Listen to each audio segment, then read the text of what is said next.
Noticias del mundo, actualidad y tendencias, política y enfrentamiento, periodismo y controversia. Bienvenido a tu canal Mundo al Día.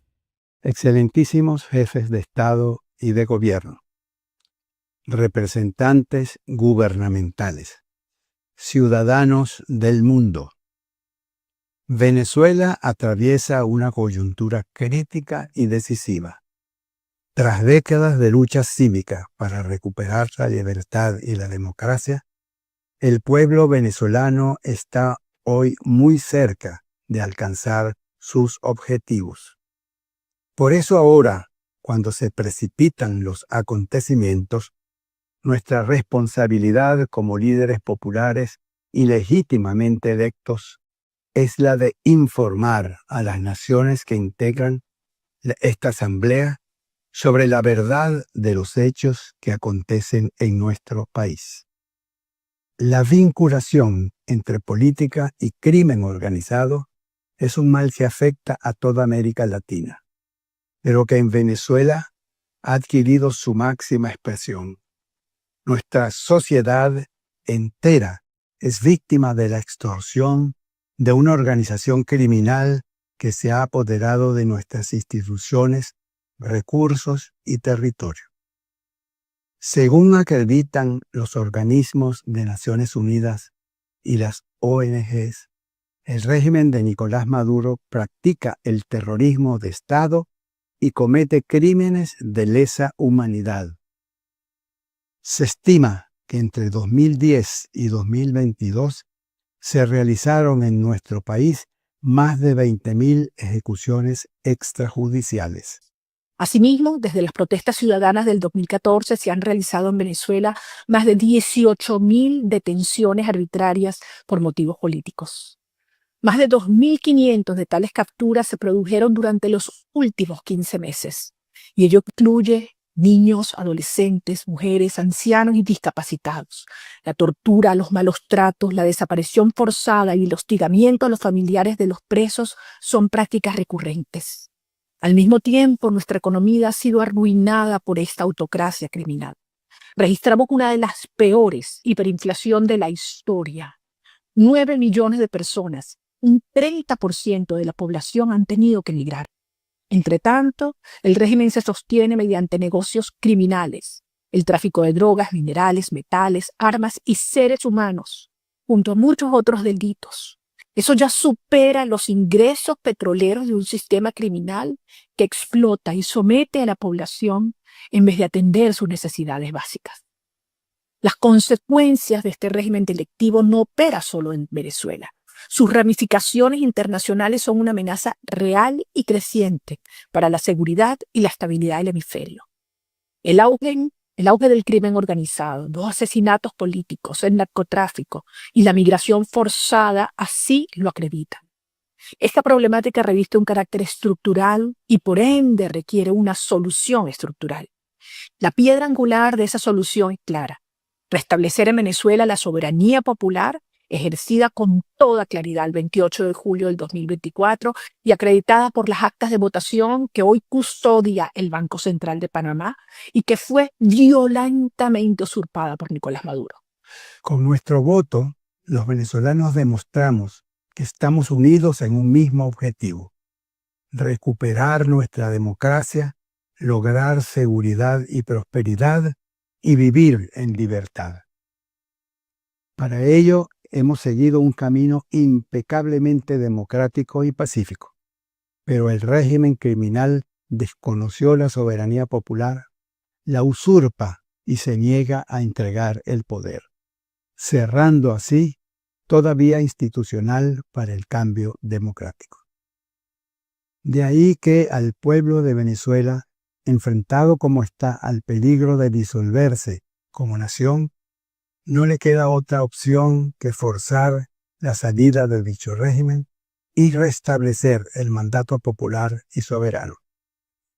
En este sentido, la violencia criminal solo podrá ser neutralizada en la medida en que los demócratas venezolanos y nuestros aliados seamos capaces de reunir y ejercer la máxima fuerza, En Venezuela, la fuerza de la soberanía popular debe prevalecer sobre la violencia del autoritarismo devenido en crimen organizado. Solo así se podrá vencer la amenaza que hoy encarna para nuestro hemisferio la fusión entre política, narcotráfico y terrorismo, alimentada desde Caracas por el único cartel que en este hemisferio controla directa y totalmente las instituciones de un Estado. Por lo tanto, la designación del Cartel de los Soles como una organización terrorista emitido por la administración Trump y varios gobiernos de la región responde acertadamente a la naturaleza del problema. Del mismo modo, el cerco antinarcóticos en el Mar Caribe, liderado por los Estados Unidos y acompañado por varias naciones latinoamericanas y europeas, constituye una medida necesaria para el desmantelamiento de la estructura criminal que aún se erige como único obstáculo para el restablecimiento de la soberanía popular en Venezuela. En definitiva, nuestro llamado a la comunidad internacional es claro y demanda el respeto y respaldo a la soberanía popular en Venezuela, el desmantelamiento del aparato criminal de Nicolás Maduro y el procesamiento judicial de los criminales que violentan las leyes y los derechos humanos. Falta muy poco para que los venezolanos recuperemos nuestra soberanía, libertad y democracia. Estamos listos para asumir las riendas del nuevo gobierno y liberar las enormes oportunidades que alberga una Venezuela libre. Hemos preparado todo para ellos y cuando suceda, la seguridad del hemisferio, su estabilidad democrática y sus cadenas de suministro energético se beneficiarán de inmediato. Venezuela avanzará de manera ordenada y pacífica en la transición democrática. Se transformará en un gran aliado de la justicia y la paz y veremos regresar a millones de venezolanos a casa. Cuentan ustedes con el bravo pueblo de Venezuela para lograr esta gesta histórica. Y nosotros contamos con ustedes. En los últimos días han circulado en redes sociales varios videos que muestran los entrenamientos de civiles venezolanos de la milicia bolivariana bajo la instrucción de militares del régimen de Nicolás Maduro. Mujeres y adultos mayores aparecen en las imágenes preparándose en el manejo de armas y de maniobras para hacerle frente a lo que, según el madurismo, es una posible invasión de parte de las fuerzas de Estados Unidos. En varias de las secuencias se ve también a personas con sobrepeso que podrían ser considerados no aptos para tareas militares. El presidente Trump se burló de uno de estos clips desde su cuenta en la plataforma Truth Social. Alto secreto. Hemos sorprendido a la milicia venezolana entrenando una amenaza muy grave. Y en Venezuela, el régimen de Nicolás Maduro intensifica el entrenamiento de civiles como parte de un plan de defensa comunal en respuesta al despliegue militar de Estados Unidos en el Caribe. Funcionarios militares equipados con armamento de guerra han comenzado a instruir a habitantes de distintas comunidades. Varios videos que muestran a mujeres y adultos mayores preparándose en el manejo de armas y de maniobras a fin de preparar una respuesta ante posibles amenazas externas. El régimen venezolano continúa alistando a civiles dentro de las milicias ordenadas por Nicolás Maduro para hacer frente a la escalada de tensiones y al despliegue militar de Estados Unidos en el Caribe. Estas milicias no son más que grupos de civiles identificados ideológicamente con el Partido Socialista y que además forman parte del denominado sistema comunal. Analistas indican que lo que busca el madurismo es generar la sensación de que puede crear caos y violencia si hay una amenaza mayor. Esto es lo que ellos intentan vender hacia afuera. No es algo que por supuesto busca intimidar ni nada por el estilo a los Estados Unidos o a la gran movilización de los Estados Unidos en el Mar Caribe. Y a lo interno generar miedo a la población, no decirles que va a haber grupos armados, grupos chavistas armados en el momento en que ellos salgan a la calle. Como parte de este alistamiento, este fin de semana se llevaron a cabo entrenamientos en los que funcionarios de la Fuerza Armada desplegaron tanquetas y armamento para adiestrar a los civiles que a todas luces y según se pudo ver en videos que se hicieron virales en redes redes sociales no tienen ningún tipo de entrenamiento para la guerra. Incluso estos videos generaron burlas por parte del presidente estadounidense Donald Trump y rechazo en miembros de la oposición venezolana. Pueden convocar los desfiles militares que quieran, pero eso no pasará de ser circo, ya que el país sigue firme en resistencia, reclamando verdad y justicia. Maduro perdió el 28 de julio y debe abandonar el poder. Venezuela no defiende tiranía ni tiranos. ¡Fuera Maduro! Mientras que voceros del madurismo aseguraron que se alista a los ciudadanos para defender al país bajo una doctrina de defensa comunal, al tiempo que indicaron que están preparados y dispuestos a enfrentar lo que ellos califican como el imperialismo. Están las unidades comunales de milicias que estamos conformando y fortaleciendo con el nuevo registro, el nuevo alistamiento de la milicia bolivariana. Las estamos construyendo, las estamos reorganizando. Método táctico revolucionario. Aquí está nuestro fusil, nuestra brújula, telecomunicaciones, cómo se usa el arma, cómo nos movemos, cómo hacemos nosotros para estar preparados. El que se meta con Venezuela son 100 años de guerra que le sale por lo menos, ¿oyeron?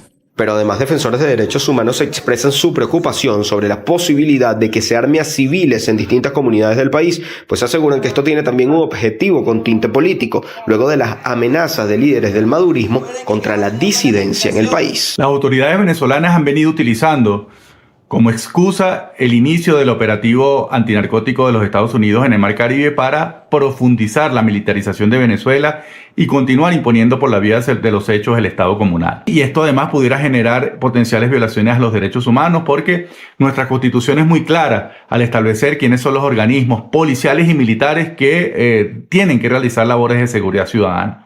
En ningún momento se establece que estos civiles con algún tipo de entrenamiento policial o militar pudieran estar controlando la seguridad en los territorios. Desde organizaciones activistas de derechos ven como algo sumamente peligroso que se entrene y dote a civiles para acciones militares, sobre todo si esto ocurre directamente en las comunidades donde podrían vulnerarse los derechos de los ciudadanos. ¿Un informe más presentado el día de hoy? Ni de cerca es un informe más de la Fact-Finding Mission. Ellos este año tuvieron la misión de levantar lo que ocurrió en el postelectoral del 28 de julio y además darse cuenta de que los patrones de represión se han vuelto mucho más crueles, pero muchísimo más crueles, al nivel de que ellos mismos como expertos, los investigadores, estaban pero dolidos por la cosa que está pasando en Venezuela. Y quiero destacar al menos tres. Uno, todo el tema del encarcelamiento de niños, niñas y adolescentes. Dos, la violencia sexual, el tema de cómo han abusado de presos hombres, mujeres, niñas y niños en prisión. Y esto además por una cadena de mando que lo permite, esto en manos de los funcionarios de Nicolás Maduro que están en distintos penales, de distintas cárceles. Y tercero, el descubrimiento en este estudio de que también hay prácticas de esclavitud sexual, es decir, que no solamente abusan de algunos prisioneros y prisioneras, sino que además ofertan los servicios sexuales, le ponen precio a esos servicios para que la gente pueda tener agua, un colchón, una visita, una llamada a un familiar. Así que este escalamiento en Naciones Unidas está haciendo muchísimo ruido y por eso es que lograron, primero, que la defensa de Venezuela fuese tan débil. Diplomáticamente Venezuela hoy fue triste, una cosa donde perdieron vuelo, perdieron mucha iniciativa porque, bueno, empezaron a gastar el tiempo hablando de otras cosas. Y su principal aliado, que es Rusia, también tuvo un discurso bastante leve, bastante débil, bueno, como si formalmente los apoyara, pero no mucho más allá, sobre todo por la presión que están recibiendo. ¿Qué pasa del otro lado? Bueno, los gobiernos democráticos levantaron la voz. Uno de los más importantes, de los primeros en tomar la palabra, fue Noruega, el país que vivió en primera fila el diálogo, la manipulación del chavismo sobre el diálogo, y aquí se plantó firme en denuncia de los crímenes de lesa humanidad. Entonces, esto es un informe que va a traer consecuencias y eso ya lo sabe la sala. ¿Qué tipo de consecuencias puede tener este informe si tomamos en cuenta todas esas aristas que acabas de mencionar?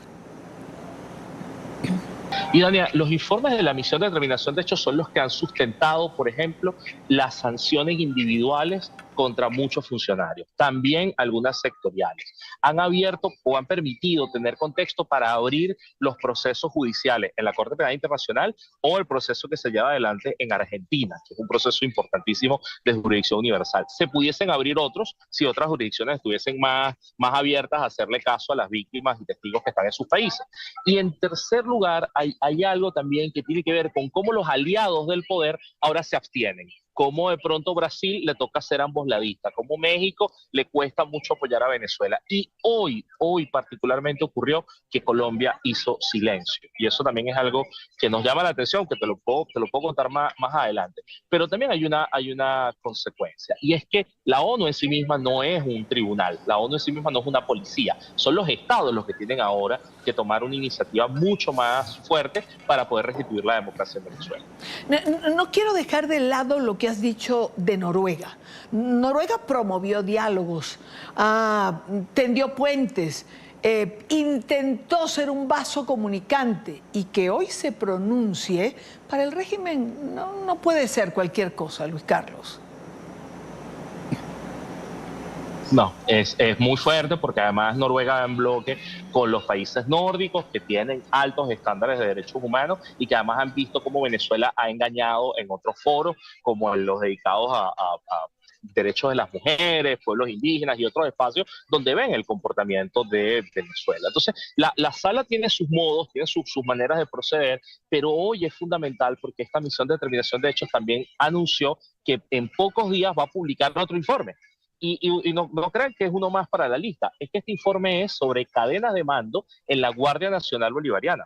Ellos ya antes hicieron uno especializado en el SEBIN, en el DGCIM, hicieron uno sobre la FAES, que pasó a llamarse DAET, y que la misión determinó que es un engaño, que el cambio de nombre fue, vamos a decir, una manipulación y ya. Pero es que ahora el de la Guardia Nacional también va a demostrar cómo opera ese cuerpo de seguridad, quiénes dan las órdenes y en cuáles crímenes específicos están vinculados. Entonces, todo esto también ayuda a que muchas de estas personas sean señaladas, puedan ser juzgadas a futuro, pero por otro lado también a las víctimas les permite, en las solicitudes de asilo, de refugio en otros países, les permite acceder a protección. ¿Por qué? Porque el estándar con el que se hace este informe es muy alto, es de los más altos del mundo. Ya no las cosas no dependen de que te echaron un cuento, que salió un titular por allí. No, es que ya esto escaló y está comprobado por investigadores técnicos de Naciones Unidas. Hablemos de Colombia y de su silencio. Pero sobre todo, Luis Carlos, porque Colombia tiene 38 presos en Venezuela, unos de nacionalidad solo colombiana y otros con ambas nacionalidades. España también tiene un alto número de presos, pero Colombia hemos tenido aquí a los familiares de esos presos políticos, o mejor dicho, de esos presos. No los metamos en el renglón de políticos. Esto es impresionante, Idania, porque lo viví además en primera fila. Estuve en Ginebra estos días, puedo ser testigo, puedo dar fe de que la misión colombiana en Ginebra había elaborado una declaración conjunta. Una declaración conjunta es una carta, un pronunciamiento de varios países, se logró que varios lo suscribieran en reclamo por los presos políticos extranjeros. Recordemos que Nicolás Maduro está aplicando algo que se llama diplomacia de rehenes, que es tomar muchos presos extranjeros para poder extorsionar, para poder presionar a otros países. El país que tiene más presos es Colombia, ya dijiste, 38. De España estábamos calculando entre 12 y 14, de verdad esa era la cifra que teníamos. Y hoy la misión de España dijo 20. Imagínate cómo ha aumentado esto, 4 nacionales españoles y 16 binacionales, personas que son españolas y venezolanas. Tienes italianos, tienes portugueses, tienes personas de 29 nacionalidades distintas. Insisto en esta idea, la misión de Colombia tenía una declaración conjunta y se echaron para atrás. El día de hoy no la presentaron, se callaron en la sala. Y además esto es muy, muy grave, porque Colombia ya había hablado de los presos en Venezuela en diciembre del año pasado, cuando eran 8. Habló en marzo, en abril, cuando eran alrededor de 20. Y ahora que es casi el doble, y si no el doble, ¿por qué se callan? Pues resulta, Idania, que venía investigando en estas horas y me han dicho que la orden vino de Presidencia de Colombia. A mí me consta que los funcionarios de la misión diplomática de Colombia en Ginebra son personas de formación, de carrera, con alto nivel técnico, gente que está ahí y entiende derechos humanos, pero en este caso tuvieron que obedecer a Bogotá y desde Bogotá bajaron ese comunicado. Esto es muy grave porque desprotege a los colombianos pero también desprotege a los ciudadanos extranjeros presos en el país. Bueno, no tenemos por qué dudarlo, Luis Carlos. Hemos tenido familiares de los presos colombianos aquí, nos han contado que han hecho vigilia frente a la Cancillería, que no han sido recibidos por la canciller, que le han pedido cita al presidente Petro, que tampoco ha querido recibirlos. Ahora, sé que participaste además como sobreviviente de un centro de torturas en Venezuela. Y esto debe llamar la atención de quienes nos ven o nos oyen, de la importancia de los testimonios. Al final, toda esta narrativa se construye sustentada por el relato de las víctimas. Sí, Dania, para mí es un hecho bastante doloroso en mi vida. A mí me transformaron por completo. Yo fui desaparecido y en esa desaparición fui llevado encapuchado a un centro de tortura clandestino. Y no es algo que me inventé ni que me imaginé, es que los propios funcionarios me lo dijeron.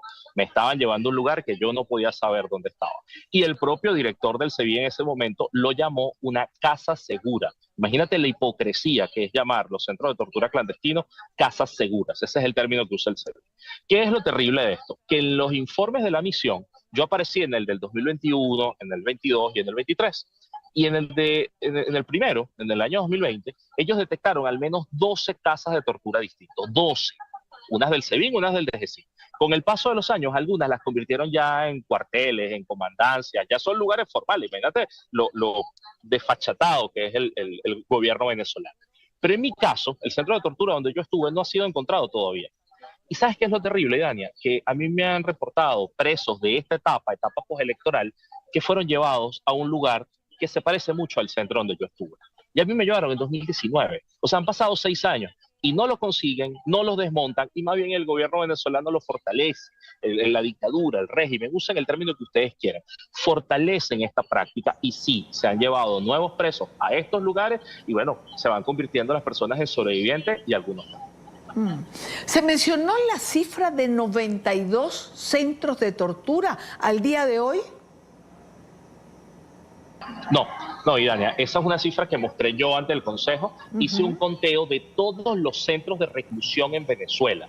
No los centros clandestinos, porque los clandestinos no sabemos cuántos son ni dónde están. Lo que hice fue tomar listas de presos políticos en Venezuela y empezar a determinar dónde estaba cada uno. Identifiqué 5 tipos de prisiones distintas. Cuando uno le pregunta a la gente en Venezuela cuáles son las cárceles, cualquier persona te puede hablar de 4, 5, 6, 10 si está muy informado. Pero yo las dividí en 5 categorías. La primera son las cárceles comunes, Tocorón, Tocuyito. La segunda son las prisiones, que no son prisiones, sino centros de los cuerpos de inteligencia, es decir, las que dependen del SEBIN y del DGCIN. No son cárceles regulares, no están en el sistema carcelario y ahí tienen gente presa también. Tienes además las guarniciones militares, tienes a Ramo Verde, que es una cárcel militar, tienes el Fuerte Guaycaipuro, pero también hemos descubierto sedes de los CORE, de la Guardia Nacional Bolivariana, que están regados por el país y que muchos de ellos tienen 1, 2, 3 presos. Es una cosa terrible. En todos los estados conseguimos ese tipo de prisiones. Conseguimos el cuarto tipo, que son los centros no regulares. Y es que resulta, Idania, que en los documentos que yo conseguí, hay 4 presos políticos en hospitales, los tienen encadenados en camillas, uno de ellos en el hospital militar, lamentablemente con un cáncer muy avanzado. Entonces son presos que están en el hospital con unas esposas y con un guardia vigilando que no se escapen. Entre ellos, un periodista, Román Centeno, está también preso desde el año 2021. O sea, tienes ahí unas cantidades de cosas que son terribles. Y el quinto, por supuesto, los centros clandestinos. Entonces, contándolos todos, llegué a 92. Y creo que es importante que sepamos eso. Hay que rescatar gente de 92 centros distintos. Eso nos pone por delante un reto inmenso en Venezuela.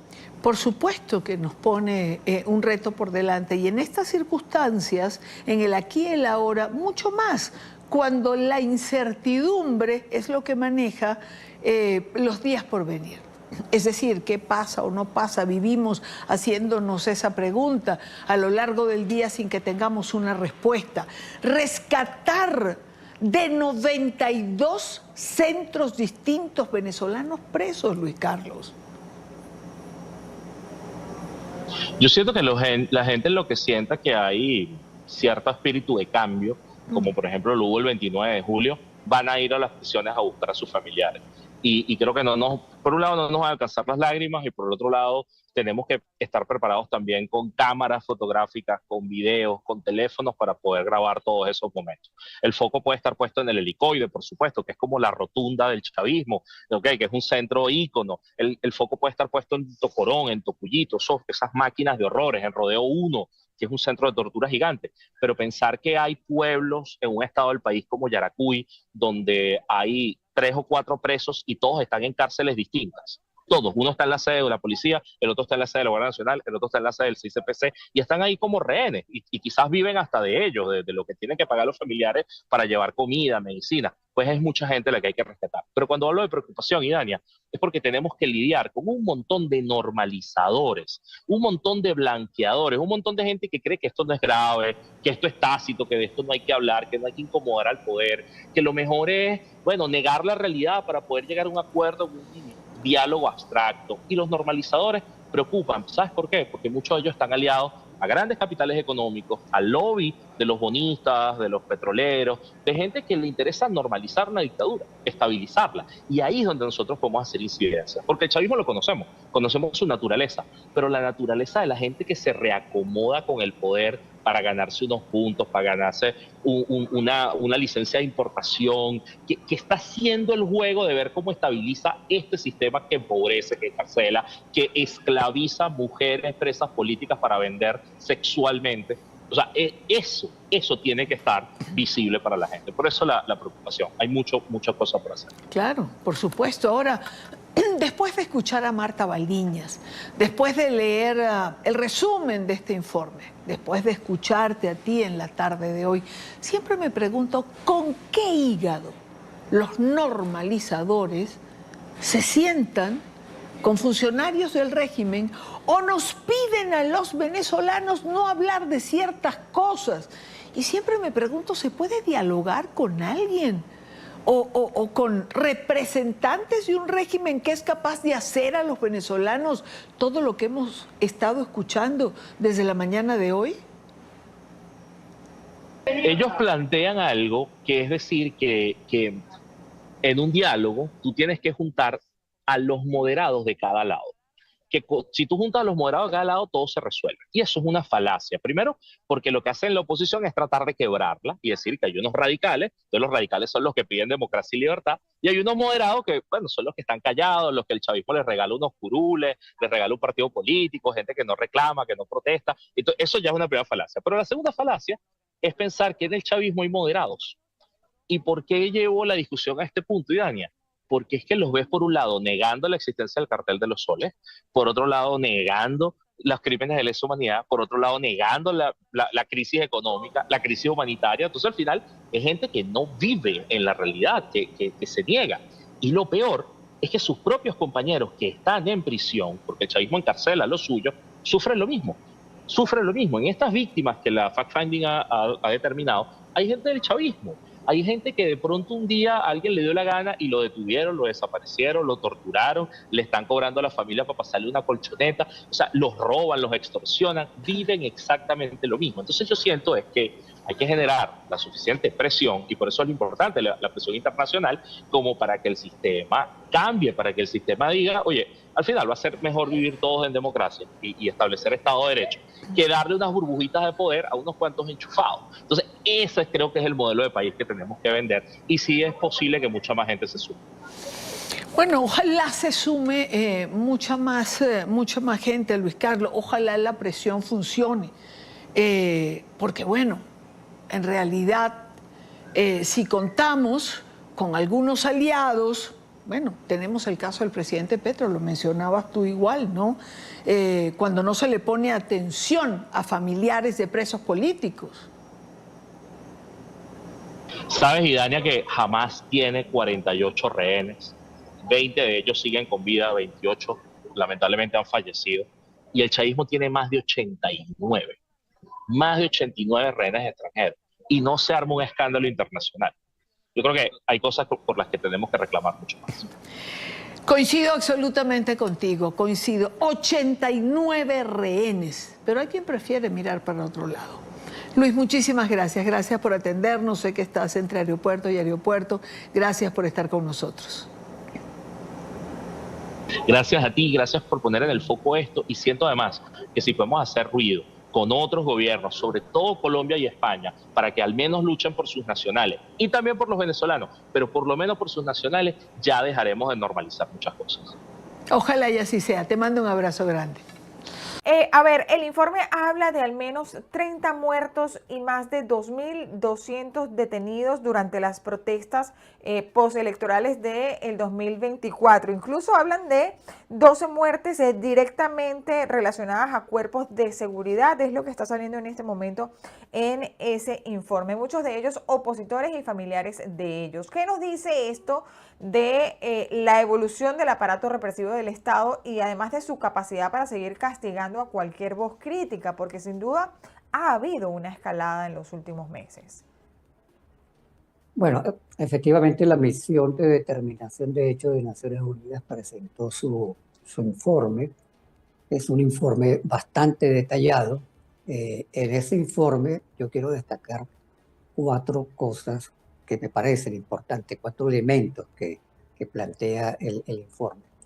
El primer elemento es que ratifica que para el 2025 se continúan cometiendo crímenes de lesa humanidad, que los crímenes de lesa humanidad no son asuntos del pasado reciente. Es decir, tenemos 11 años consecutivos con crímenes de lesa humanidad en Venezuela. Si consideramos que la misión está investigando desde el 2014, así como también lo está haciendo la Fiscalía de Corte Penal Internacional.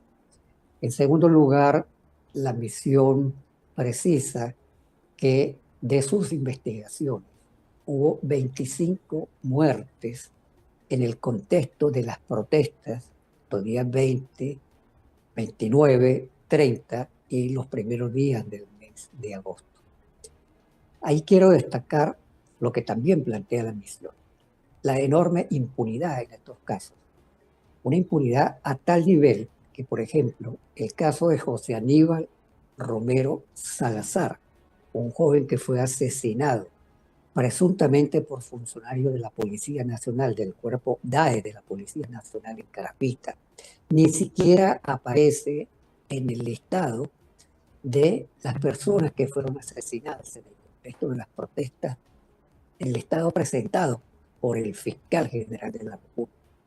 A ese nivel de impunidad estamos, que aún teniendo el acta de defunción, aún habiendo declaraciones de sus familiares, además denunciando que los obligaron a un entierro prácticamente sin presencia de ninguna otra persona, sino de un grupo muy reducido de familiares, se excluye a esta víctima, José Aníbal Romero Salazar, que en los medios de comunicación se conoció como Pimpina, que fue asesinado en Carapita.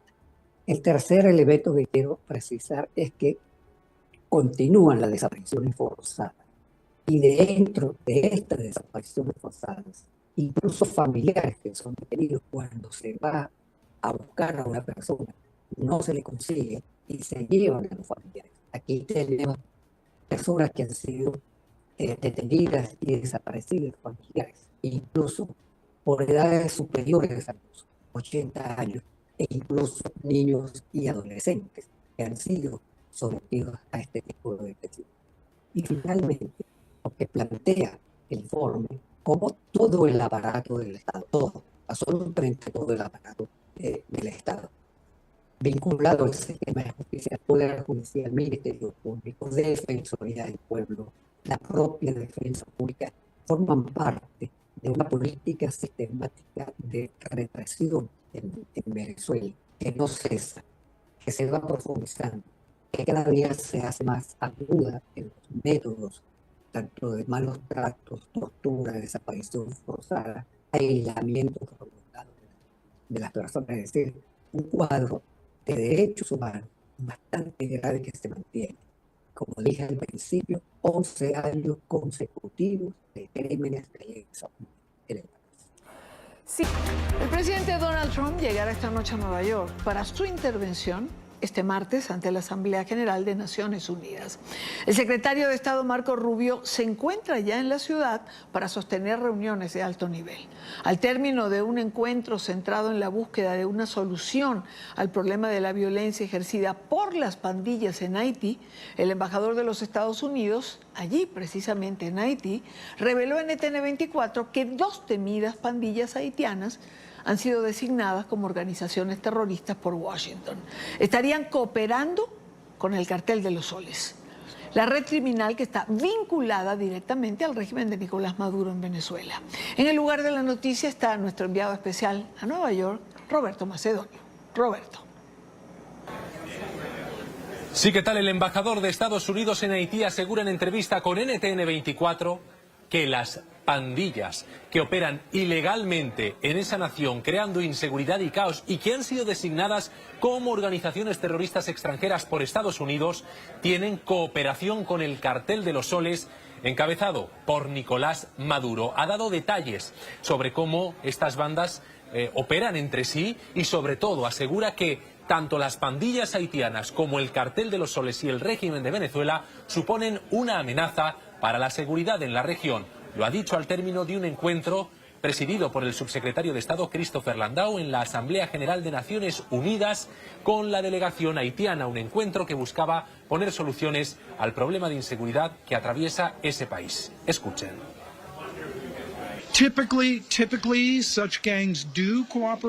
Por lo general, este tipo de pandillas cooperan. Este caso particular no estoy en libertad de discutir información que pueda ser más sensible, pero en general sabemos que estas pandillas tienen en común el desafío a la ley, al orden, a los estándares normativos y representan una amenaza para todos, ya sea un Estado, una empresa, una familia, un ciudadano o un funcionario. La estabilidad es una prioridad para Estados Unidos. Animamos a todas las demás naciones de la región e incluso a las que no lo están a defender los estándares normativos internacionales sobre cómo deben comportarse los estados y, más específicamente, a enfrentar la creciente anarquía que amenaza a nuestra gente, nuestra estabilidad y nuestro comercio. Esa es una lección para todos, vivan o no en la región.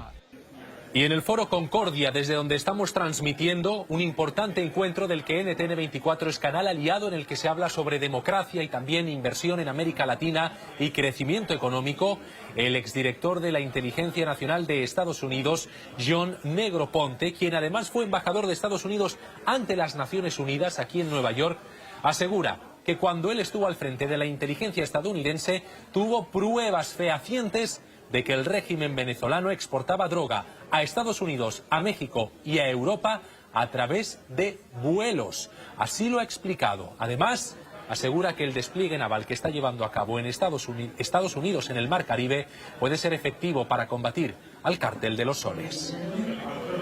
Sí, había evidencias, había indicaciones de la cooperación, la participación del gobierno de Venezuela con los traficantes, sobre todo en facilitando los vuelos de cargamentos de drogas al exterior para México, Estados Unidos y también para Europa, ¿sí? Era sorprendente la cantidad de vuelos que salía de Venezuela cargado de drogas yendo para Europa. También hemos hablado con el expresidente colombiano Iván Duque, quien es uno de los principales ponentes aquí en el Foro Concordia en Nueva York. Asegura que Gustavo Petro, el presidente colombiano, es un aliado de Nicolás Maduro.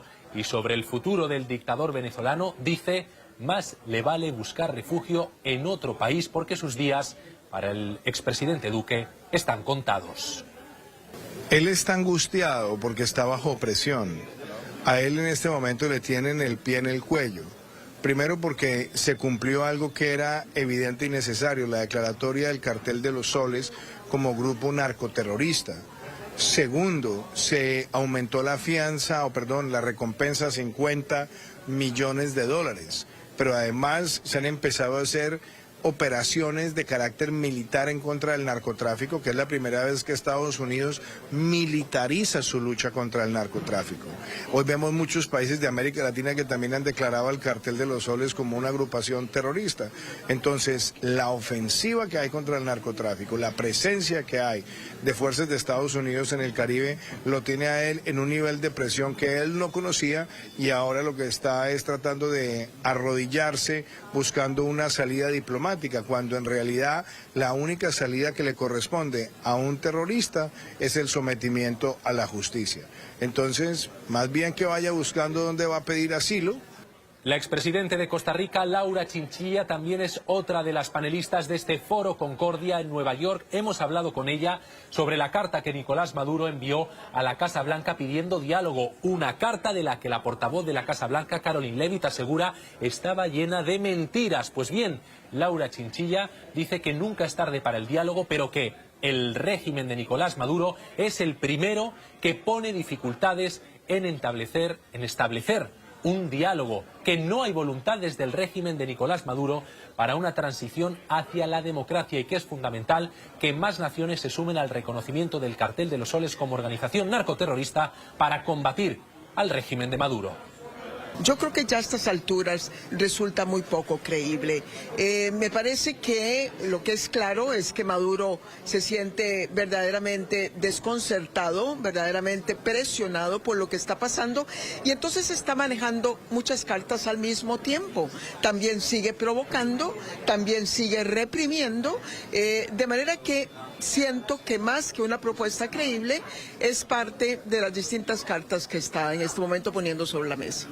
Más autoridades como el presidente de Uruguay se encuentran también en este Foro Concordia que se realiza hoy lunes, también el martes y el miércoles en la ciudad de Nueva York, coincidiendo con la Asamblea General de las Naciones Unidas. Es la información por el momento. Regresamos al estudio. Se mantiene constante, ¿no?, el incremento de las inversiones, principalmente la inversión privada en el centro histórico. Lo decía antes de iniciar el saludo.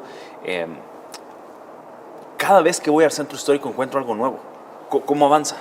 Pues vamos avanzando bastante rápido. Creo que eso también es resultado de todo el trabajo que estamos haciendo articulado para poder simplificar los trámites. Eso es un punto muy importante. Todo el trabajo que se está haciendo también para gestionar la digitalización de la ventanilla única. Muy pronto vamos a estar comentándoles más sobre el lanzamiento de la plataforma del destino, pero también de los primeros trámites que van a poder comenzar a realizar a través del sistema de la ventanilla única digitalizado.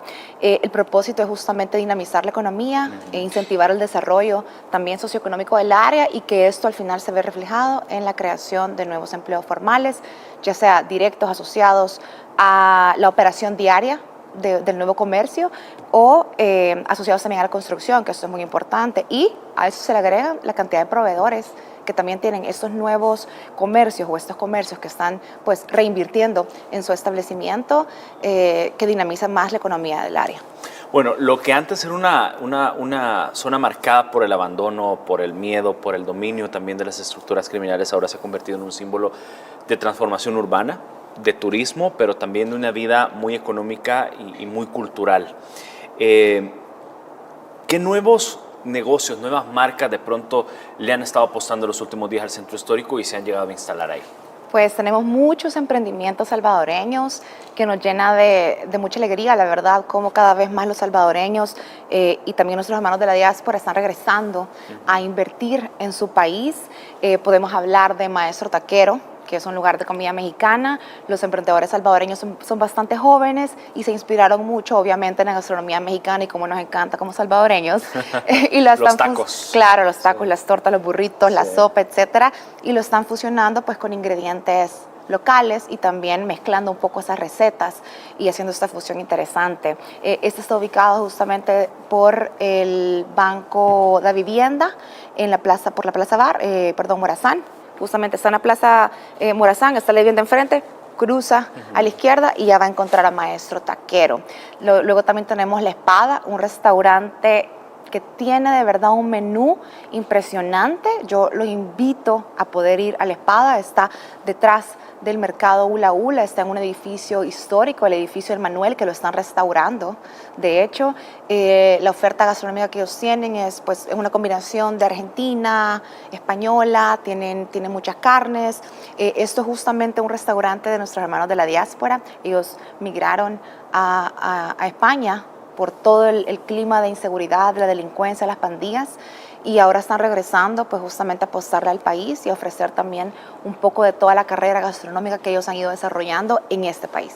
¿Hay otras marcas que de pronto pues estén en pláticas o en esa visión de querer instalarse en el centro histórico? Sí, ya tenemos a Elsie's Cakes, que de hecho acaban de hacer su soft opening y vamos a comenzar, estamos preparando la inauguración oficial.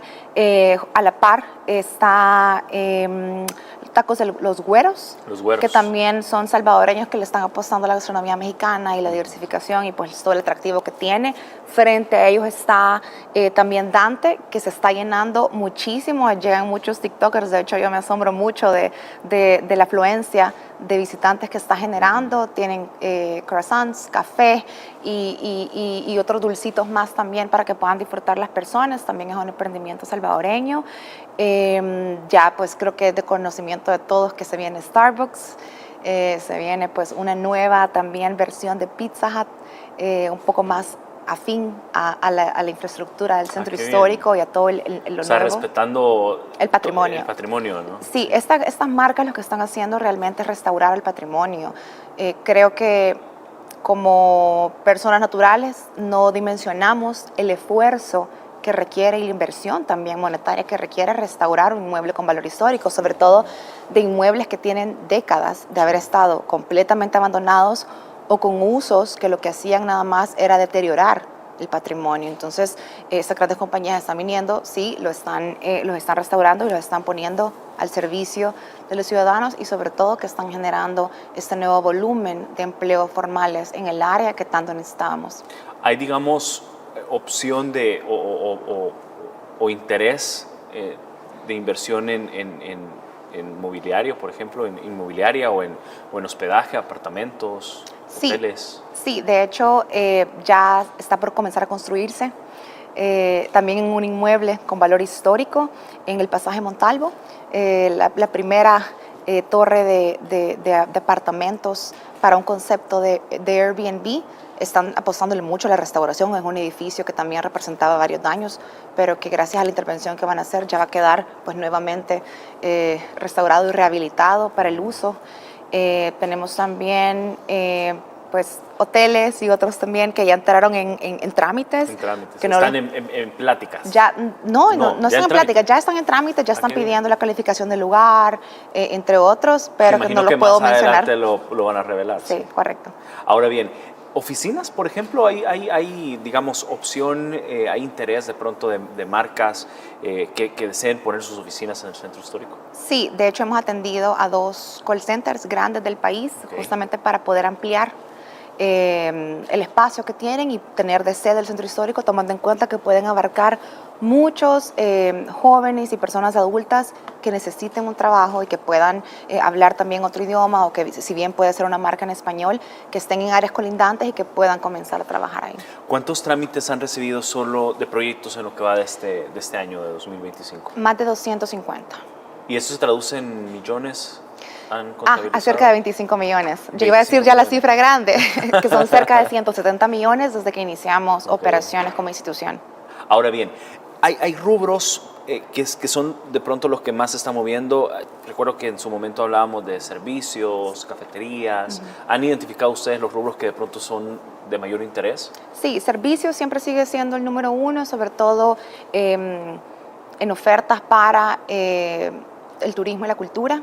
Tenemos muchas opciones ahorita gastronómicas, tenemos también pues de comercio minorista, también bastantes nuevos proyectos y le llamo nuevo proyecto, pero realmente no son nuevos. Por ejemplo, recientemente reinauguramos Bazar Reina, que es una historia muy peculiar porque los dueños de Bazar Reina comenzaron hace décadas con una maleta vendiendo productos en la calle.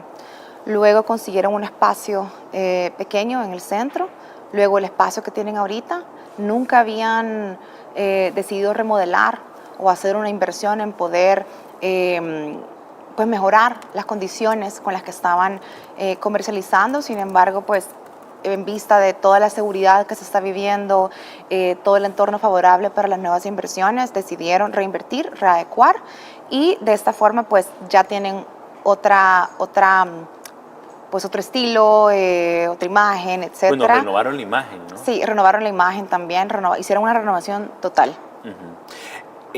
Basarreina, por ejemplo, renovaba la imagen con una inversión de $400,000 en el corazón del centro histórico. Estoy leyendo parte de la noticia que en ese momento se publicó allá por finales de julio. Correcto. Y yo creo que al igual que estas marcas, muchas marcas hacen como ese rebranding, ¿no? De darle como, mantener, digamos, ese espíritu, pero darle una nueva identidad. Sí, tenemos muchos. Por ejemplo, bueno, estamos trabajando también con Claudicar en el proyecto que tienen para poder también pues renovar, restaurar, etcétera, el edificio completo. Siempre incentivamos a que puedan conservar estos elementos históricos, icónicos. Por ejemplo, ellos tienen la sombría y todo el mundo sabe que Claudicar es el edificio que tiene la sombría arriba.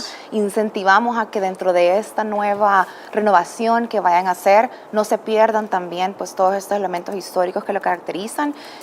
Muchos edificios también ahorita los tenemos en trámites para recuperar fachadas. Este año pues se aprobó un lineamiento para poder permitir que los propietarios, si no tenían un proyecto todavía definido interno, que al menos pudiesen iniciar restaurando las fachadas o recuperándolas. Entonces tenemos varios proyectos de edificios que creo que la gente ni se imagina de cómo van a quedar, porque están comenzando primero con la fachada y luego ya con todo el proyecto integral adentro. Ahora bien, esto es bien importante platicarlo y hablarlo. Ya usted lo decía, pero creo que es importante reiterarlo.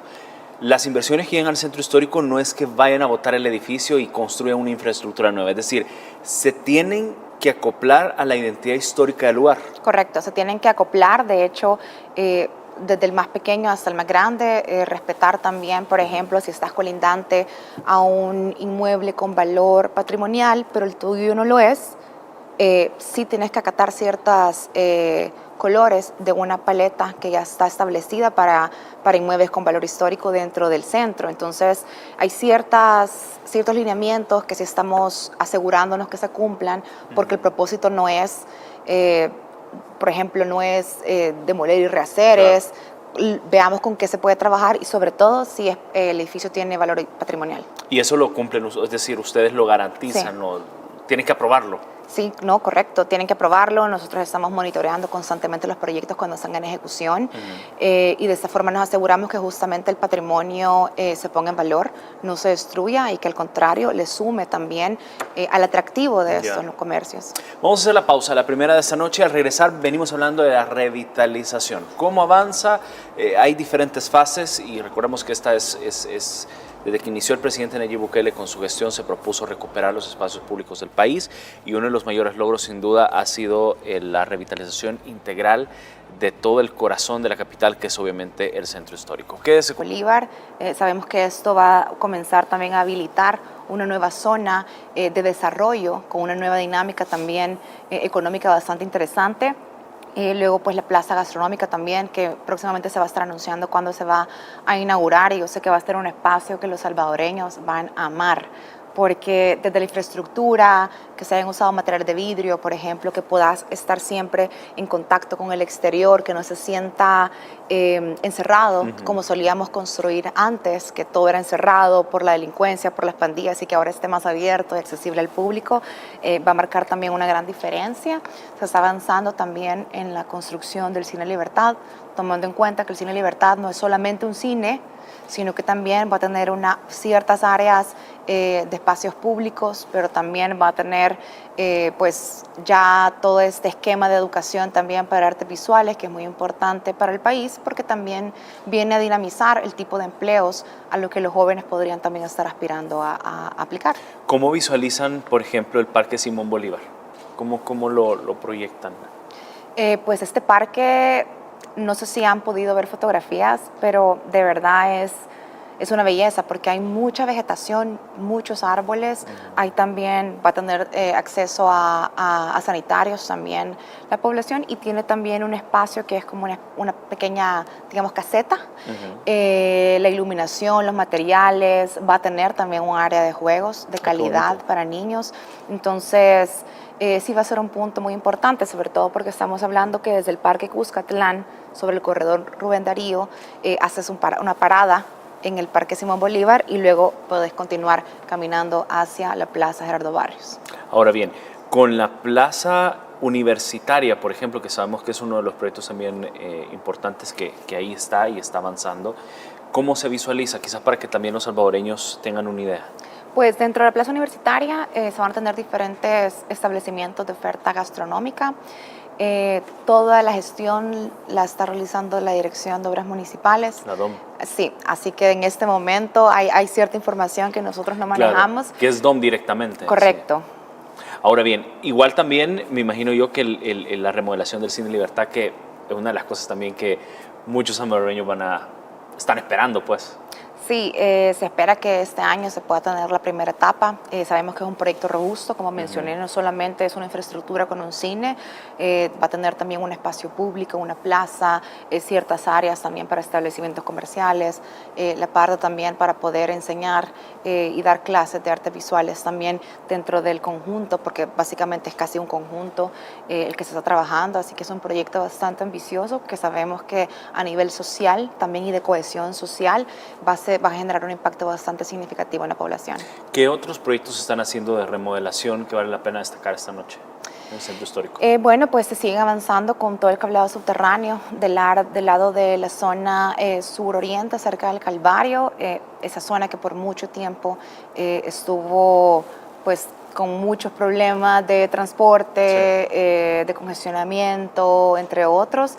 Se va a abrir al público y realmente sabemos que todo lo que va a generar también de impacto de nuevos establecimientos o de los mismos establecimientos que ya están comenzando también de esa zona a ingresar trámites y que se están también pues renovando. Por ejemplo, hemos recibido ciertos proyectos de mueblerías que solían usar el espacio como una bodega nada más y los muebles apiñados, ahora están haciendo una sala de ventas y se están llevando parte también del inventario que tenían almacenado como bodega a otra área, permitiendo también que la experiencia de compra sea más fluida y sea mejor.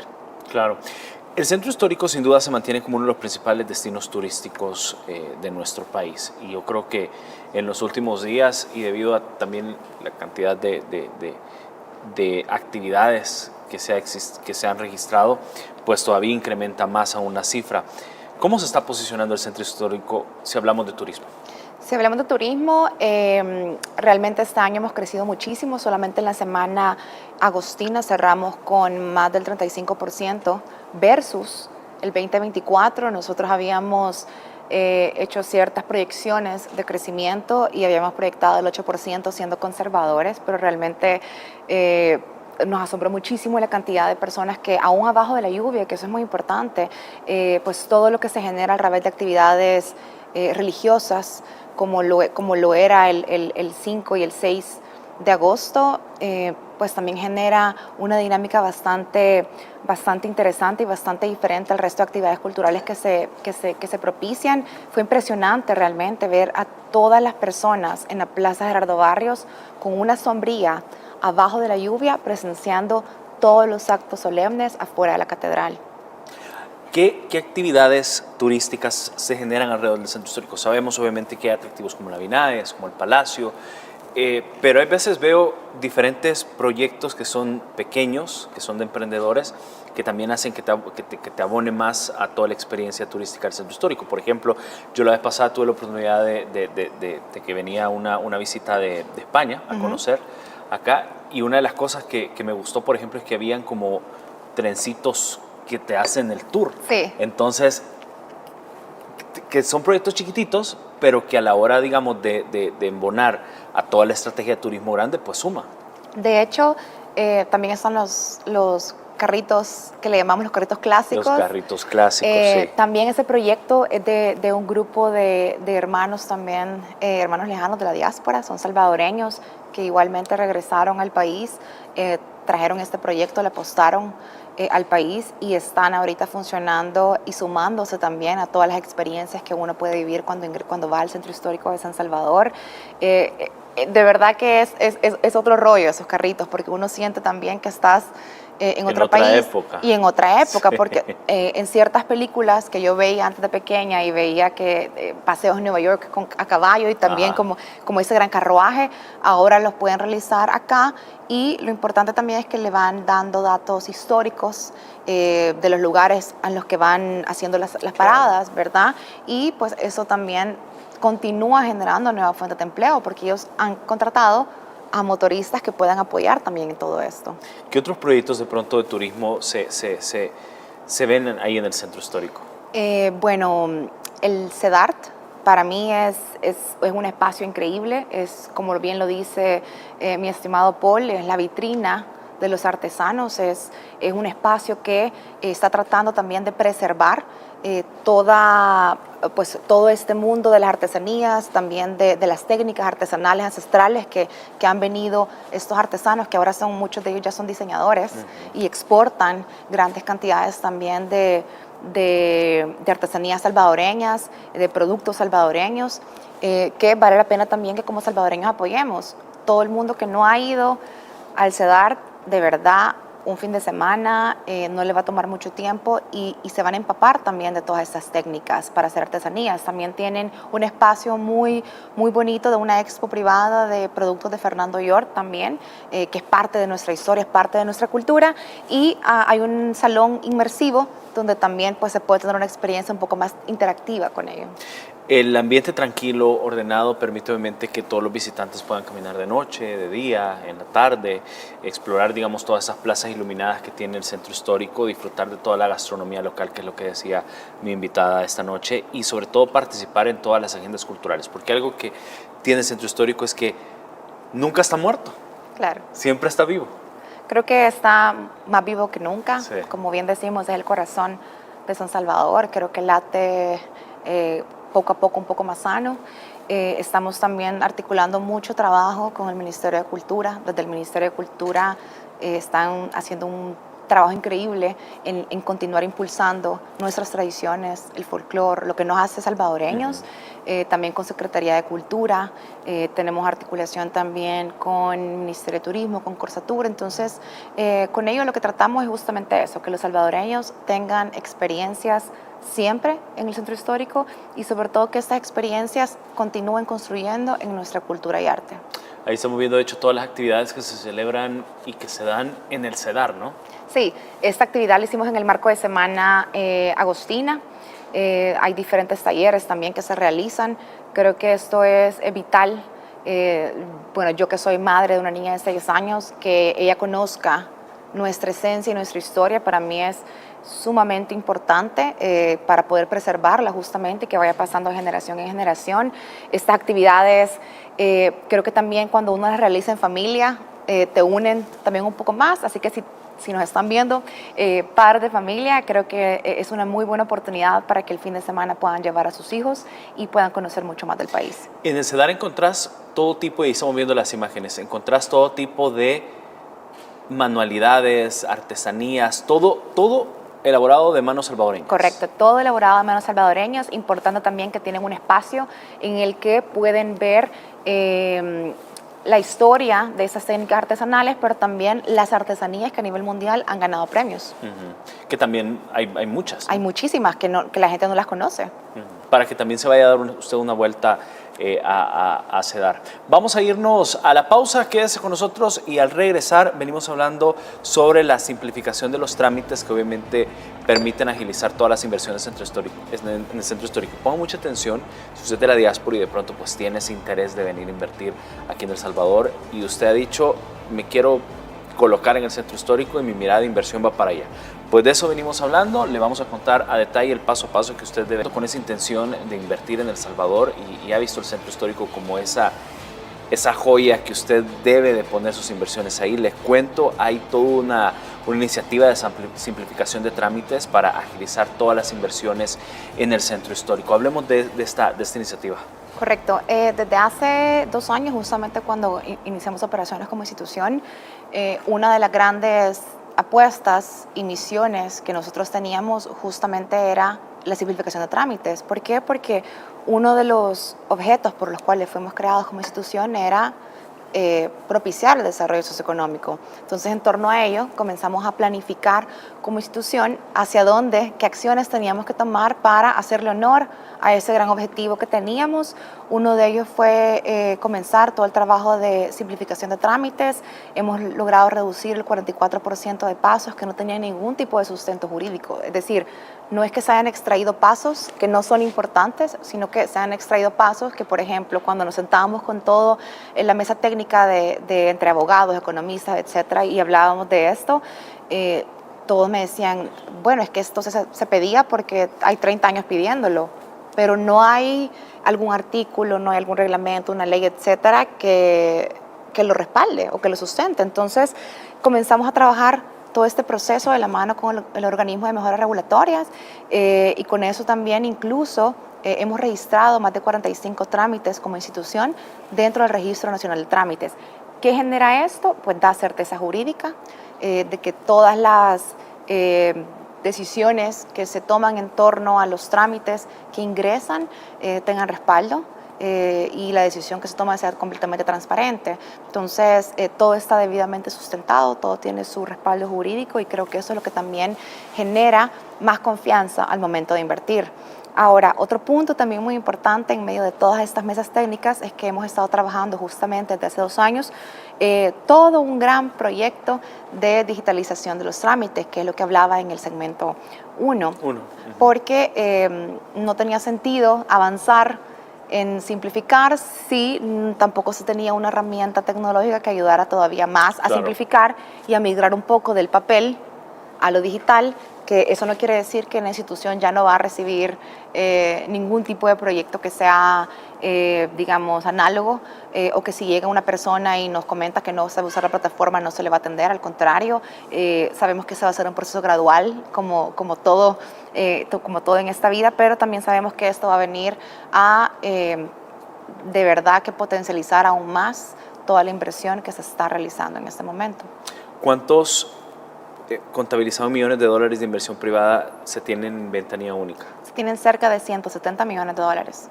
Ahora bien, los inmuebles en el centro histórico antes, entiendo yo, se habían convertido en bodegas, algunos de hecho estaban desolados, otros tenían, digamos, daños estructurales. Ahora, con los permisos de construcción, ¿qué puede pasar con estos inmuebles? Pues realmente, como les comentaba, estamos incentivando mucho a que si tú como propietario del inmueble aún no tienes un proyecto en mente desarrollado o no tienes, digamos, una marca o un emprendedor que necesita un espacio, ¿verdad?, con las condiciones idóneas y propicias para que puedan desarrollar su actividad comercial o de servicio, puedan iniciar con las fachadas. Eso ya es un gran paso también en el que se suman ellos al proyecto de revitalización, porque nosotros podemos estar trabajando muchísimo en facilitar trámites, simplificarlos, generar también los incentivos y las condiciones para propiciar la inversión, pero también entendemos que puede ser que como propietario, como tenía décadas de tener el inmueble abandonado o con otro uso por la dinámica que se tenía en ese momento, ahora pueda dar un paso pequeño, primero con fachadas y hasta regularizar el inmueble y la operación, pues debidamente acorde a la normativa vigente de la institución. También para eso lo que estamos trabajando es el Plan Especial de Ordenamiento y Desarrollo Territorial, que es un instrumento de los instrumentos, digamos, de planificación urbana un poco más nuevos, o de estos tiempos, mejor dicho. Para poder iniciar las obras en el centro histórico se tomó de base el plan parcial del centro histórico, que fue creado en el 2011. En eso se tenían todas las bases de participación ciudadana, estudios, datos, etcétera, que le dieron al presidente, que en ese momento era alcalde de San Salvador, las líneas bases para comenzar toda la estrategia de revitalización. Ahora estamos actualizándolo Estamos también pues tomando en cuenta, y uno de los objetivos de este plan no solamente es poner las reglas claras de cómo debe desarrollarse la ciudad, porque recordemos que aunque es un destino turístico y cultural y que ha sido declarado por ley como turístico, cultural y de desarrollo, pues el fin también que se está planificando es que es devolverle su sentido de ciudad, es repoblarlo, es densificarlo. Entonces, este plan nos va a dar las reglas del juego clarísimas para nuevos inversionistas, para desarrolladores, etcétera, pero tiene un componente muy fuerte de sostenibilidad medioambiental también, de patrimonio, y pues todo lo que está generando y lo que va a generar como resultado es justamente un desarrollo muchísimo más inclusivo. Cuando habla de sostenibilidad ambiental, ¿hacia dónde se enfocan? ¿Cuál es la visión? Pues dar todas las líneas y proyectos que se puedan ejecutar. Le doy un ejemplo. ¿Cómo podemos aprovechar el agua lluvia? ¿Cómo se puede implementar un sistema dentro de los inmuebles?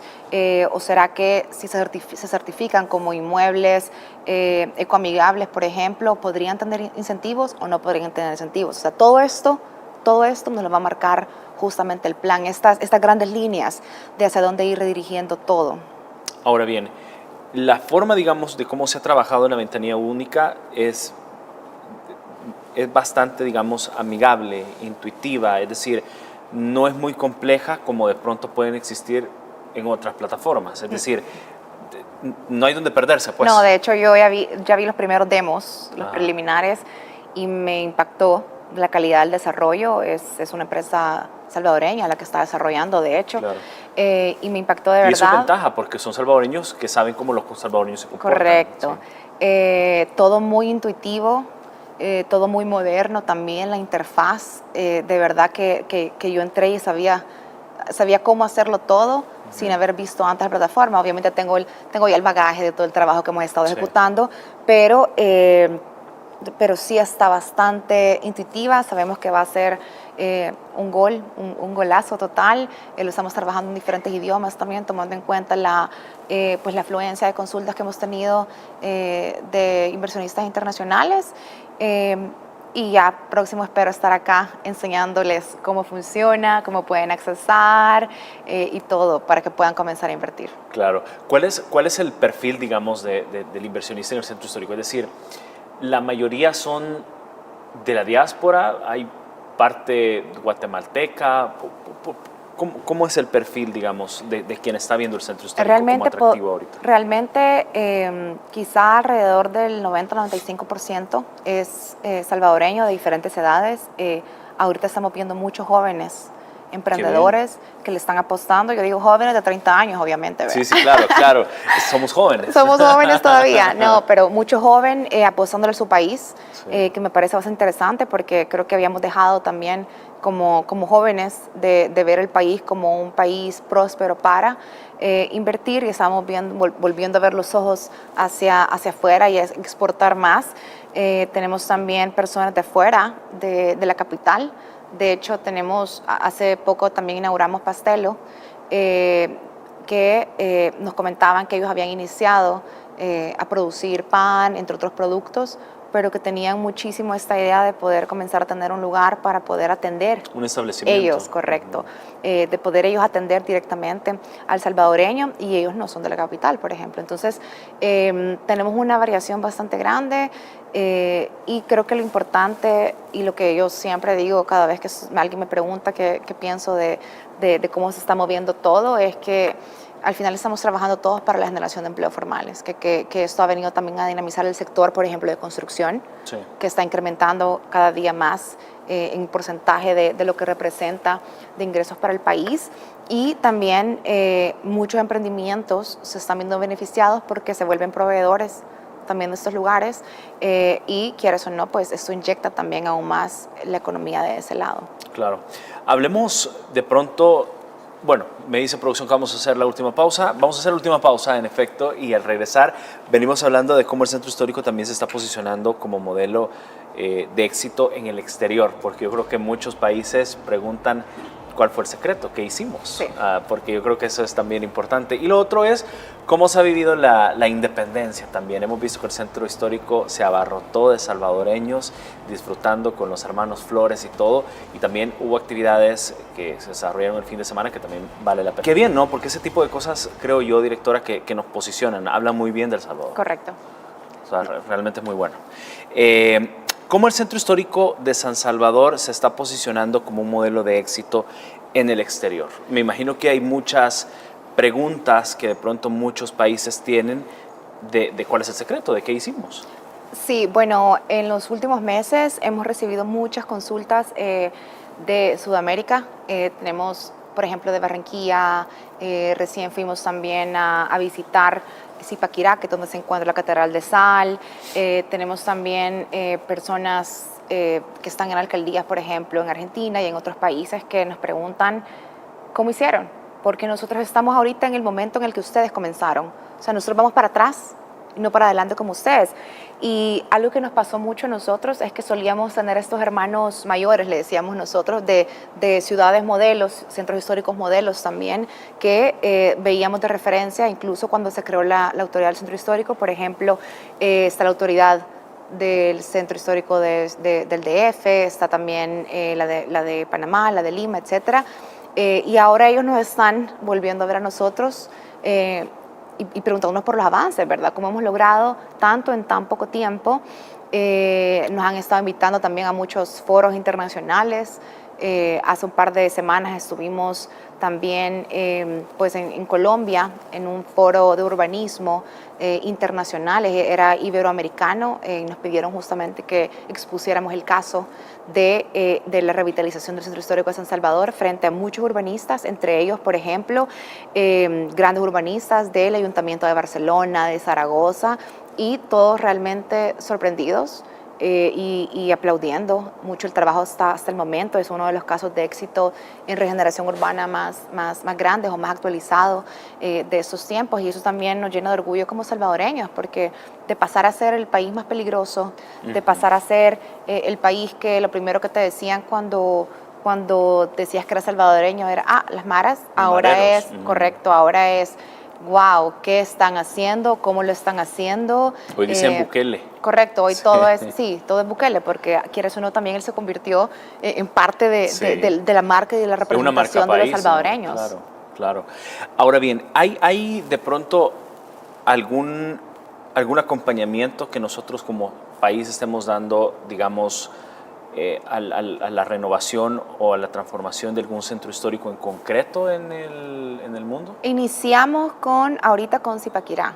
Okay. Con ellos, de hecho, fuimos a visitarlos. El alcalde reunió también a todo su equipo de la alcaldía y les expusimos todo, y también expusimos qué podrían comenzar a implementar ellos para que comenzara también a dinamizarse la economía y los cambios dentro de su centro histórico. Creo que tienen mucho potencial ellos, y algo que también hablamos con la ministra Morena es que si todos nos recomendamos como país, como destino, al final tendríamos muchísimas recomendaciones. No solamente es de que no, mi país es el mejor, visita el mío. Es un poco de construcción también solidaria entre todos los hermanos latinoamericanos, claro, ¿verdad? Porque al final esto que se hace como un Eurotrip, bien lo pueden hacer como un, no sé, America Trip, por ejemplo, y tener paradas obligatorias a lo largo de Centroamérica, bueno, México, Centroamérica y Sudamérica. Sí, no, muy buena iniciativa. El tema también, creo yo, de la seguridad juega un papel bien importante en cómo se encuentra el centro histórico actualmente y de cómo también nos están viendo hacia afuera. ¿Qué hubiera pasado si no se hubiera invertido en seguridad y se hubiera intentado hacer estos proyectos? La respuesta es nada. No hubiera pasado nada. Bueno, al contrario, hubiera pasado mucho, pero negativo. Hubiéramos seguido como sociedad en detrimento. Espacios públicos todavía aún más tomados. No hubiese también la cantidad de ingresos que está generando también el turismo, porque el turismo también se está propiciando y está aumentando aún más, claro, gracias a la gran gestión que tiene la ministra y todos los eventos también de talla internacional que se están consolidando aquí en el país. Sí. Pero ellos también están viendo el país como sede porque hay seguridad. y porque ahora en otros países, o los países que solían ser los más seguros, ahora ya no lo son.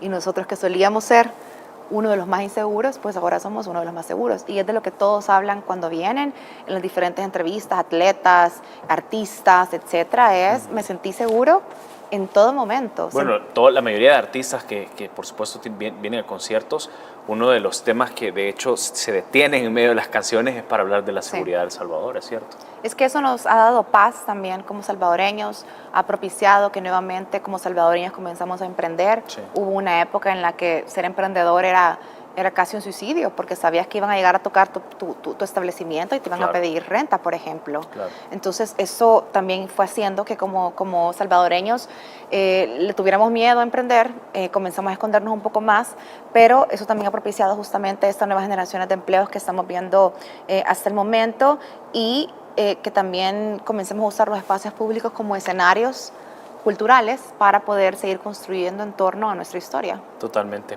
Vamos a cambiar un poquito de tema, ya casi para despedir. ¿Cómo se vivió la independencia en el centro histórico?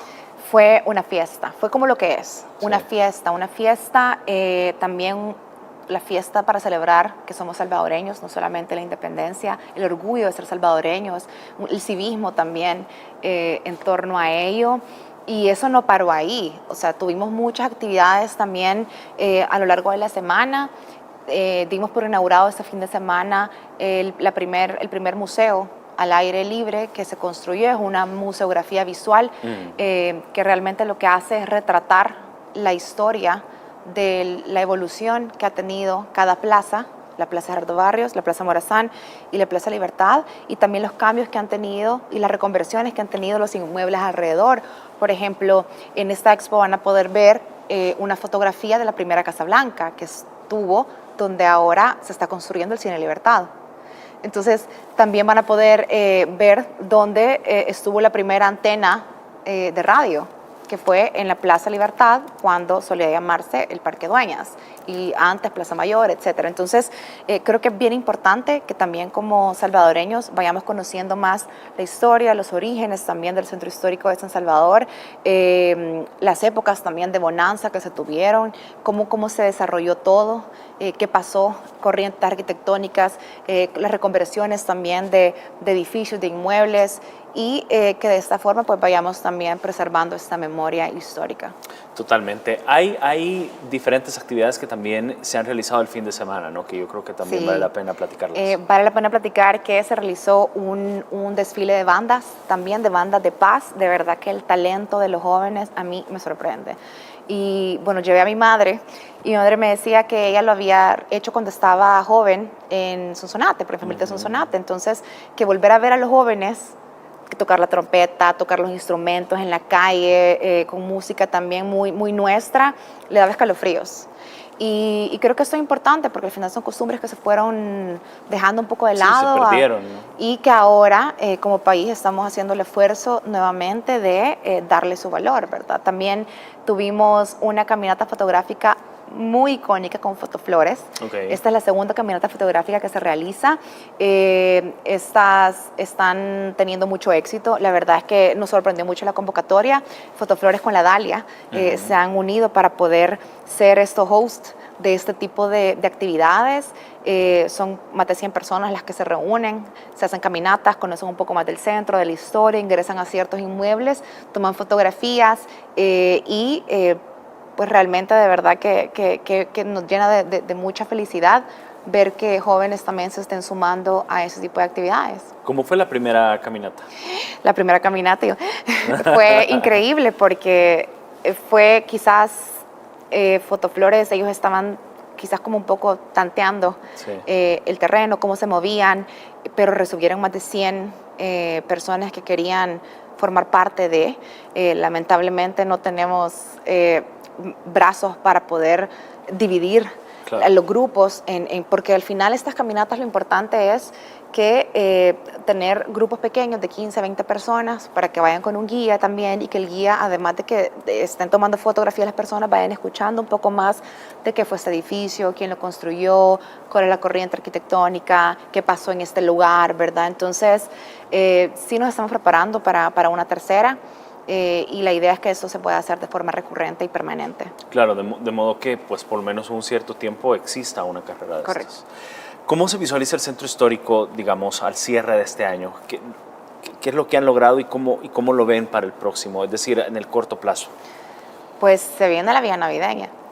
Que eso ya más adelante también, vaya avanzando el año, lo vamos a estar hablando, pero creo que es una de las cosas que por supuesto Sí, han se esperado los viene salvadoreños. la vía navideña y creo que este año me ha sorprendido mucho en términos de crecimiento. Sí. De verdad que yo no esperaba que en las vacaciones de Semana Santa y con todas las actividades que se desarrollaron en torno a la Semana Santa, hayamos crecido alrededor de un 15% versus el año anterior. Y Semana Agostina me sorprendió aún más. Estamos hablando de un 35% más del 2024. Y esto de verdad que no se daba antes. Y como hablábamos de la seguridad, sí, realmente sin seguridad esto no se pudiese estar generando. Sí. Y luego obviamente que tengamos esta cantidad de visitantes genera también pues un interés mayor, claro, en inversionistas, y entonces vemos como es un círculo virtuoso, como le llamamos nosotros, de cómo va acelerando el crecimiento y cómo al final vamos, con cada paso que damos vamos reafirmando que es el rumbo correcto el que estamos siguiendo en este gran proyecto de revitalización. Con esta pregunta quiero concluir esta entrevista. Me imagino que no se pueden mencionar marcas, pero sabemos una gran cantidad de marcas que llegaron el año pasado a la vía navideña y que fue obviamente una interesante apuesta. ¿Hay nuevas marcas que se van a incorporar? Sí, tenemos más inauguraciones para el cierre de octubre. De hecho, una de las grandes metas de los inversionistas y de los emprendedores es estar listos para la vía. O sea, eso es ahorita. Entonces, ahorita comenzamos a ver justamente ciertas aperturas como soft opening, por ejemplo, de El Cheesecake. Viene también, pues, Taco Los Güeros, Típico Mimita, que también va a abrir justamente en la misma calle, en la Avenida España. Esto es lo que estoy comentando es justamente el desarrollo de la Avenida España. La Avenida España ahorita se va a comenzar a desarrollar. Que no estaba en la vía navideña. No estaba en la vía navideña. Que ahora se incorpora. Se va a incorporar seguramente con decoración. Los comercios muy activos también en hacer actividades ellos. Importante que los empresarios, trabajamos muy de la mano con los empresarios, sobre todo los empresarios del sector turístico, los estamos capacitando constantemente. Hace poco tuvieron una capacitación con Cruz Roja para poder atender y poder reaccionar también en medio de un terremoto, por ejemplo. Tienen también capacitaciones con el Ministerio de Salud, primeros auxilios. Sí es un trabajo bastante articulado que se está realizando y que ellos ven a bien también, porque quieras o no, esto los ayuda también a ellos como empresarios, claro, incluso como emprendedores, porque muchos consideraban que eran microemprendedores como para estar metidos en esta dinámica, pero para nosotros ellos ya pueden pasar de sentirse micro a lo que son realmente, estos generadores y de economía, ¿verdad? Y estos también pues generadores de experiencias nuevas.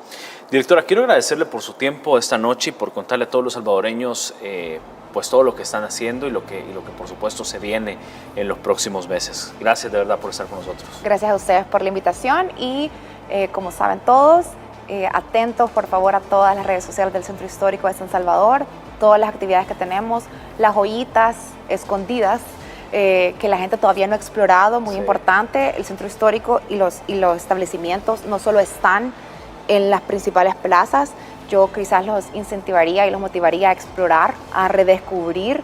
Es también parte de la aventura poder ir conociendo nuevos lugares y saber que uno va descubriendo esta joyita y que yo como la posté en redes, alguien más fue, y así vamos generando también pues este boca a boca y ayudando a nuestros emprendedores salvadoreños.